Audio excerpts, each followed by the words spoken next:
हम पढ़ने वाले हैं फीमेल गेमेटोफाइट, है ना। इसके पिछले क्लास में हम पढ़े थे मेल गेमेटोफाइट और आज पढ़ने वाले हैं फीमेल गेमेटोफाइट, यानी कि जो फीमेल गेमेटोफाइट है उसका डेवलपमेंट कैसे होता है। ठीक है, तो सबसे पहले हम देख लेते हैं जो इसमें क्या होता है, जो हैप्लॉइड के अपने स्पोर होते हैं, है ना। हैप्लॉइड स्पोर यानी कि मेल और जो फीमेल होते हैं नर और मादा, ये क्या कहलाता है, विभोजित अवस्था की प्रारंभिक अवस्था कहलाता है। यानी कि जो ये गेमेटोफिटिक स्टेज है उसमें जो हैप्लॉइड स्पोर होता है वही क्या कहलाता है, प्राइमरी संरचना कहलाता है। तो स्टूडेंट इसमें होता क्या है, दो चीज पढ़ते हैं, गेमेटोफाइट का डेवलपमेंट पढ़ते हैं। तो एक पहला पढ़ते हैं मेल गेमेटोफाइट और दूसरा पढ़ते हैं फीमेल गेमेटोफाइट। ठीक है, तो मेल गेमेटोफाइट हम पिछले क्लास में पढ़ लिए हैं, आज हम पढ़ने वाले हैं फीमेल गेमेटोफाइट। तो होता क्या है इसमें, जो मेल गेमेटोफाइट का जो डेवलपमेंट होता है वो माइक्रोस्पोर के अंकुरण से होता है। ठीक है, और जो फीमेल गेमेटोफाइट का जो डेवलपमेंट होता है वो मेगा स्पोर के अंकुरण से होता है। यानी कि जो मेगा स्पोर होता है उसमें जर्मिनेशन होगा, तब जाके क्या होगा, फीमेल गेमेटोफाइट का डेवलपमेंट होगा। तो सबसे पहले इसमें क्या होता है, इसमें क्या हो जाएगा, पाइनस में हम फीमेल गेमेटोफाइट का डेवलपमेंट देखते हैं ना। तो पाइनस में क्या होता है, पाइनस के ओरिफेरस स्केल के अंदर में, है ना, पाइनस का जो फीमेल गेमेटोफाइट का डेवलपमेंट देखेंगे तो पाइनस में क्या होता है, ये ओरिफेरस स्केल होते हैं, ये आपको दिखाई दे रहा है। ये डायग्राम जो है पहले बता देते हैं, डेवलपमेंट ऑफ फीमेल गेमेटोफाइट का ये डायग्राम आपको दिखाई दे रहा है ना। ये डायग्राम जो है ए से स्टार्ट होकर कहाँ खत्म होता है, के तक खत्म होता है। तो इसमें जो फीमेल गेमेटोफाइट का डेवलपमेंट होता है उसमें क्या होते हैं, पाइनस में ओरिफेरस स्केल होते हैं, यहाँ पर दिख रहा होगा ये क्या है, ये ओरिफेरस स्केल है ना। इस ओरिफेरस स्केल के अंदर में क्या होते हैं, ओव्यूल्स होते हैं, बीजांड होते हैं। ठीक है, बीजांड के अंदर में क्या भरा हुआ होता है और मेगा स्पोर मदर सेल होते हैं। यहाँ पर क्या होंगे, ओव्यूल्स होंगे, बीजांड होंगे, इसी में क्या होता है आपका mega spore mother cell present होते हैं। ठीक है, मेगा स्पोर जो मदर सेल होते हैं वहां पर क्या होता है, अर्धसूत्री विभाजन होता है। जब वहां पर अर्धसूत्री विभाजन होता है तो वहां पर क्या बन जाएगा, 4 अगुणित मेगा स्पोर का निर्माण होगा। कहां पर, कि ओरिफेरस स्केल में ओव्यूल है, ओव्यूल के अंदर में मेगा स्पोर मदर सेल है, वहां पर क्या होता है, अर्धसूत्री विभाजन होता है। यानी कि mega spore mother cell, mega spore जो मदर सेल है वहां पर क्या होते हैं, म्यूसिस डिवीजन होता है। म्यूसिस डिवीजन होता है तो वहां पर क्या बन जाता है, 4 हैप्लॉइड मेगा स्पोर का निर्माण होता है।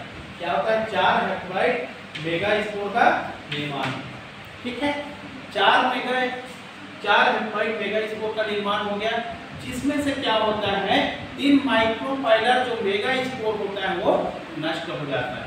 यानी कि क्या हो गया, यहाँ पर जो मेगा स्पोर मदर सेल होता है उसमें अर्धसूत्री विभाजन हुआ तो 4 प्रकार के क्या बन गया, हैप्लॉइड मेगा स्पोर का निर्माण हो गया। तो क्या होता है, ए के बाद बी में आते हैं, बी के बाद हम सी में आते हैं।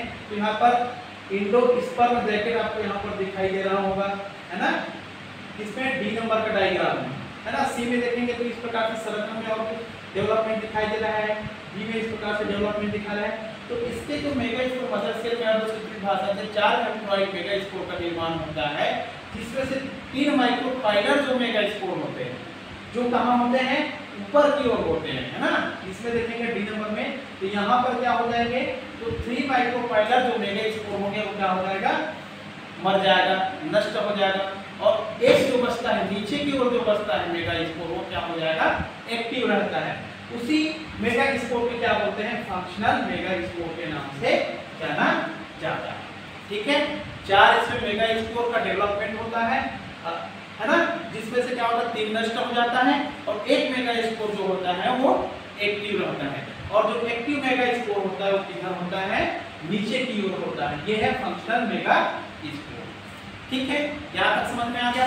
इसके बाद क्या होता है, ये जो बाद में क्रियाशील मेगा स्पोर जो होता है ना, बाद में ये जो क्रियाशील मेगा स्पोर होता है वो स्वतंत्र नाभिकीय विभाजन के द्वारा स्वतंत्र नाभिकीय विभाजन के द्वारा। ये जो फंक्शनल मेगास्पोर है थोड़ा देर बाद क्या करता है, स्वतंत्र नाभिकीय विभाजन के द्वारा यहाँ पर न्यूक्लियर डिवीजन होगा। न्यूक्लियर डिवीजन से क्या बना लेता है, ये जो फंक्शनल मेगास्पोर है वो 200 प्रकार के क्या बना लेता है, केंद्रक बना लेता है। कितने प्रकार का, 200 है ना, 2000। ठीक है, तो क्या हो जाएगा, यहाँ पर बहुत सारे क्या हो जाएंगे, केंद्रक बन जाता है ना, समझ में आ गया। यहाँ पर क्या हो जाता है, जो फंक्शनल मेगास्पोर है वो न्यूक्लियर डिवीजन के द्वारा क्या बना लेता है, 2000 केंद्रक का निर्माण करता है।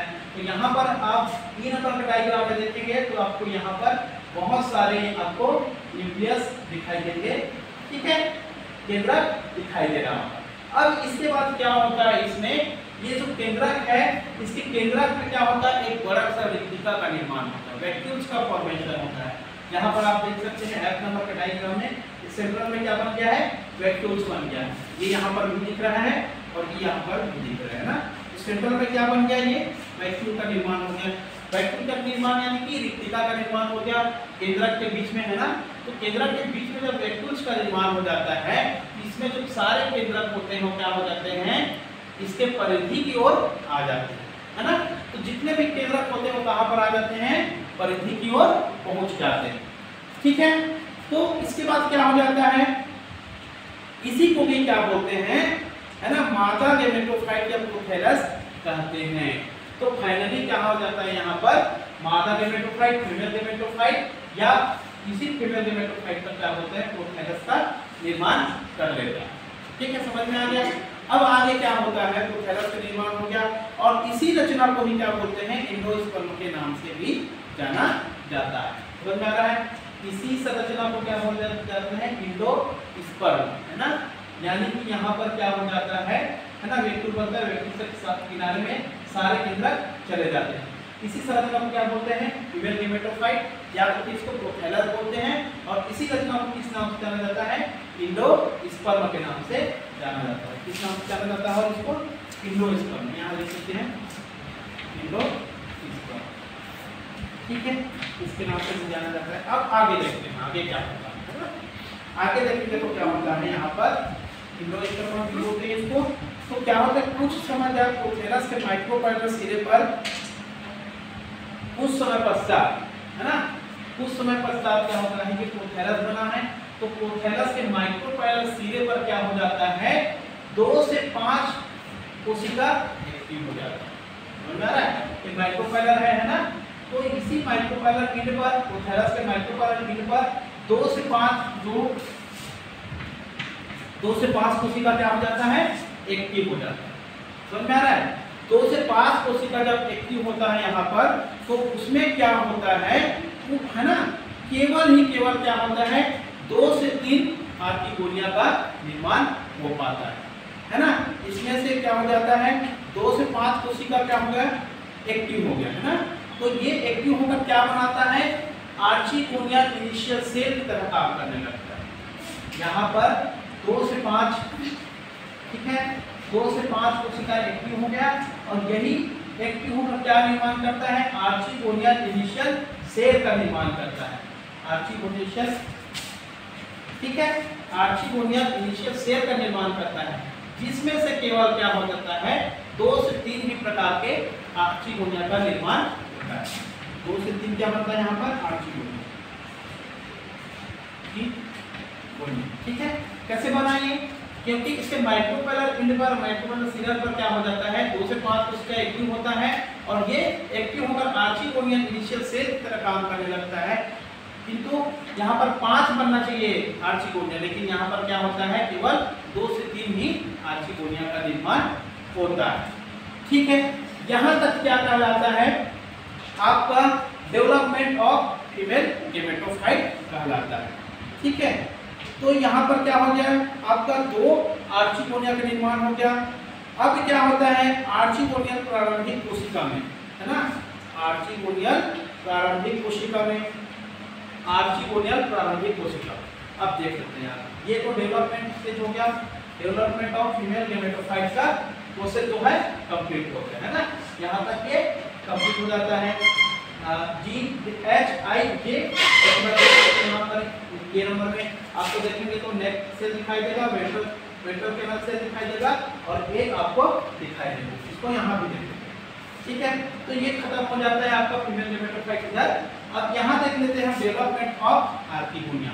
आर्किगोनिया का डेवलपमेंट इसलिए देखेंगे क्योंकि यहाँ पर क्या होता है, आर्किगोनिया इनिशियल सेल जो होता है ना, वो क्या बनाता है, 2 से 3 आर्किगोनिया का निर्माण करता है। अब इसमें ये जो archegonia initial cell from the endosperm cell, ये एंडोस्पर्म सेल है, वहां पर जो आर्किगोनिया इनिशियल सेल बना हुआ है इसमें डेवलपमेंट होगा। ठीक है, तो इसकी डेवलपमेंट को देख लेते हैं क्या होता है। तो यहाँ पर क्या हो जाएगा, जो आर्किगोनियल इनिशियल सेल है वो डेवलपमेंट करके क्या बनाता है, एक प्राइमरी कवर सेल बनाता है ना। देखो ये वाला ए नंबर का डायग्राम है, ये डेवलपमेंट करके इसमें विभाजन होता है, विभाजन होकर क्या बनाता है, ये प्राइमरी कवर सेल बनाता है, दूसरा सेंट्रल सेल बनाता है। सेंट्रल सेल है और ये प्राइमरी कवर सेल। ठीक है, और इसी प्राइमरी कवर सेल को क्या बोलते हैं, नेक इनिशियल सेल के नाम से भी जाना जाता है। इसी को क्या बोलते हैं, नेक इनिशियल सेल, इसी को नेक इनिशियल सेल। ठीक है, प्राइमरी कवर सेल को ही नेक इनिशियल सेल, जो ऊपर की ओर बना हुआ है, और नीचे की ओर क्या बनता है आपका, सेंट्रल सेल बनता है। ठीक है, सेंट्रल सेल बनता है। तो इसके बाद क्या हो जाता है, जो ग्रीवा प्रारंभिक कोशिका होता है ना, नेक इनिशियल सेल है ना। नेक इनिशियल सेल जो होता है, नेक इनिशियल सेल में क्या होता है, यहाँ पर नेक इनिशियल सेल में फिर से क्या हो जाता है, वहां पर एक विभाजन होता है, सतत विभाजन होता है ना। ठीक है, नेक इनिशियल सेल यानी कि यहाँ पर एक कंटिन्यूअसली क्या होता है, कंटिन्यूअस डिवीजन होता है। इसके फलस्वरूप यहाँ पर क्या बन जाता है कि बी के बाद हम सी में आते हैं, तो यहाँ पर 8 कोशिका का एक पेयर बन जाता है। ठीक है, समझ में आ गया, 8 कोशिका का निर्माण होता है। कहाँ पर, तो प्राइमरी कवर सेल या नेक इनिशियल सेल में जब कंटिन्यूअस डिवीजन जब होता है तो 8 कोशिका का निर्माण होता है। देखेंगे 1 2 3 4 5 6 7 8 कोशिका का यहाँ पर निर्माण होता है। ठीक है, जो कि क्या होता है, चर्चर के टीयर में प्रेजेंट होते हैं, यानी कि चर्चर के एक लाइन में प्रेजेंट होते हैं। 4 कोशिका इधर होगा, 4 कोशिका इधर। ठीक है, तो ये यहाँ पर 8 कोशिका का निर्माण हो गया। अब आगे देखते हैं, इसमें ग्रीवा नाल कोशिका, नेक कैनाल सेल जिसको बोलते हैं, ये वाला। ठीक है, नेक कैनाल सेल का अभाव होता है, इसमें जो क्या हो जाता है, नेक कैनाल सेल होता है, उसका अभाव होता है ना। अब सेंट्रल सेल आकार में वृद्धि करेगा यहाँ पर। ठीक है, समझ में आ गया, यहाँ पर 8 कोशिका बना है, इसमें नेक कैनाल सेल का अभाव होगा, और यहाँ पर जो ये सेंट्रल सेल होता है जो बाहर की ओर है ना, ये सेंट्रल सेल क्या करेगा, विकास करेगा, डेवलपमेंट करेगा। जब ये डेवलपमेंट करता है तो क्या होता है, केंद्रीय कोशिका से केंद्रक जो है विभाजन करने लगता है। इसमें केंद्रीय कोशिका होता है, बीच में एक कोशिका होता है, उस कोशिका को जो केंद्रक होता है उसमें क्या हो जाता है, विभाजन होने लगता है। ठीक है, तो कैसे होता है, ये कैसे होता है, ये निषेचन के पूर्व होता है। एक कोशिका है सेंटर में, उस कोशिका में केंद्रक है, और उस केंद्रक में क्या, वो जो केंद्रक होता है वो निषेचन के पूर्व ही क्या करने लग जाता है, डेवलपमेंट करने लग जाता है। जब ये डेवलपमेंट करता है तो क्या बनाता है, वेंट्रल कैनाल सेल बनाता है और एक सेल का निर्माण करता है। ये देखो यहाँ पर क्या बना है, वेंट्रल कैनाल सेल, और यहाँ पर एक सेल। ये कैसे बना है, ये जो सेंट्रल सेल है उसके डेवलपमेंट होने पर बना है। कैसे बना हुआ, वो भी इसके सेंटर में क्या होता है, कोशिका होता है, और उस कोशिका में केंद्रक होता है, और वो जो केंद्रक होता है वो निषेचन के पूर्व क्या करने लग जाता है, डेवलपमेंट करने लगता है, और एक वेंट्रल कैनाल सेल बनाता है, और उसका क्या बनाता है, एक सेल का यहाँ पर निर्माण करता है। ठीक है, यहाँ पर 2 चीज बन गया, और वेंट्रल कोशिका बाद में नष्ट हो जाती है, और क्या हो जाता है, वेंट्रल कैनाल सेल बाद में नष्ट हो जाता है। एक परिपक्व आर्किगोनिया में एक शॉर्ट नेक होगा, और क्या हो जाएगा, इसके अंदर में एक वेंट्रल होगा। ठीक है, वेंट्रल होगा, और इसके चारों पर क्या बन जाता है आपका, ये दिख रहा होगा, चारों पर बन गया आर्किगोनिया का एक सर्किट का निर्माण होता है। ठीक है। तो इस प्रकार से क्या हो जाता है, ये आर्चिगोनिया का डेवलपमेंट होता है। सीकर फाइबर देखिए यहाँ पर आपको दिखाई दे रहा है आर्चिगोनिया जैकेट एक सेल मेटल कैनल से, और डी नंबर के डायग्राम में आते हैं तो हमको कंप्लीट इस प्रकार की संरचना दिखाई देगा। तो ये आपको यहाँ पर आर्चिगोनिया दिखाई दे रहा होगा, इस डायग्राम में आर्चिगोनिया है, बीच में ये क्या है एंडोस्पर्म है, तो यहाँ पर बताया थे है ना, एंडोस्पर्म के बारे में बताया थे। और ये क्या है न्यूक्लियस हो गया आपका, ये वाला पार्ट न्यूक्लियस है, ठीक है। न्यूक्लियस के अंदर में क्या दिखाई एंडोस्पर्म दिखाई दे रहा है, और ये ग्रीन कलर का जो लेयर दिखाई दे रहा है तो क्या चीज है, स्टोनी लेयर है, ठीक है, एक हार्ड लेयर है, ठीक। और ये आपका पोलन चेंबर दिखाई दे रहा है यहाँ पर, जिसमें क्या है माइक्रोस्पोर यहाँ पर दिखाई दे रहा है। तो इस प्रकार से क्या हो जाता है, ये आर्चिगोनिया का डेवलपमेंट होता है, डेवलपमेंट ऑफ आर्चिगोनिया, है ना। तो फाइनली यहाँ पर क्या हो जाता है, आर्चिगोनिया का विकास होता है। तो इस प्रकार से पूरी प्रोसेस है फीमेल गेमेटोफाइट का डेवलपमेंट का। पहले क्या हो जाएगा, फीमेल गेमेटोफाइट का डेवलपमेंट होगा, इससे एंडोस्पर्म बनेगा, है ना, ये आर्चिगोनिया इनिशियल सेल बनेगा, और ये डेवलपमेंट करके क्या बना रहेगा, फिर आर्चिगोनिया का कंप्लीट डेवलपमेंट करेगा। तो वीडियो को आप पूरा देखेंगे, और जो इस चैनल पे नए हैं प्लीज चैनल को सब्सक्राइब करेंगे, शेयर करेंगे और पूरा वॉच करेंगे, ठीक है। Thank you.